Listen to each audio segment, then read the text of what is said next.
125 Live members, Trainer Brent here, and today I'm going to teach you how to use a rowing machine. Now we have two different rowing machine models here, but generally the form on these rowers is going to be very much the same.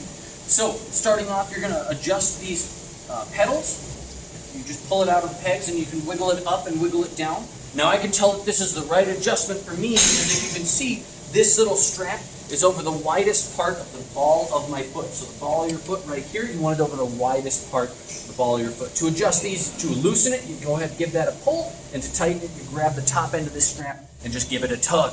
Now, sitting on the actual rowing seat proper, you're going to grab a hold of the handlebars, and you want to make sure that your hands are nice and wide, right? This is really important. This is one thing I see a lot of, is you get a lot of narrow grip and you get a lot of under grip. You want wide, and you want your palms pointing down. So, form on the rower, 3 parts out, 3 parts in. Follow me with this. Legs, core, arms. Pulling to the bottom of the breastbone, even a little into the belly.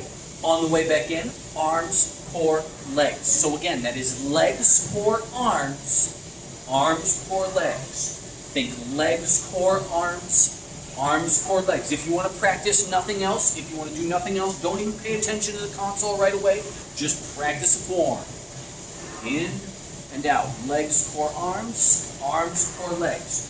Watch the arms, because a lot of times people tend to do this number where they kind of come up into the chest, and that's really hard on your wrist, so no T-Rex arms. You want to keep the handlebar right to the belly. So legs, core, arms, core, legs. Legs, core, arms, core, legs. Don't be afraid to give a little lean here on the back. You're not going all the way back, but just a little lean.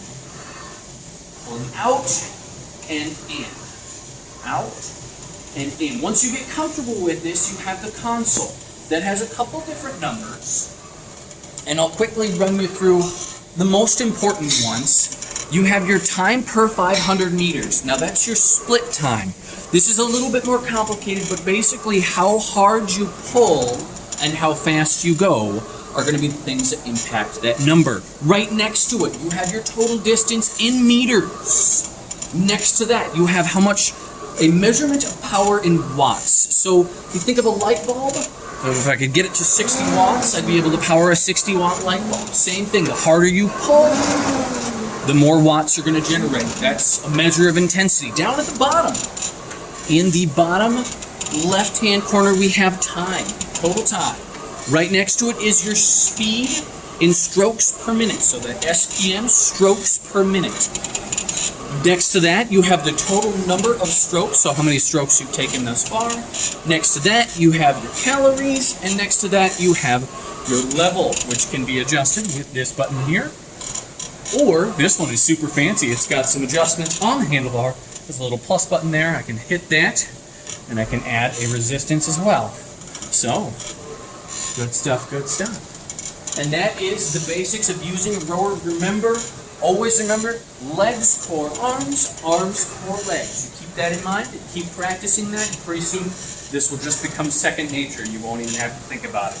This is an excellent piece of equipment. It works the legs, it works the core, it works the upper body. Wonderful piece of equipment if you want a whole body workout.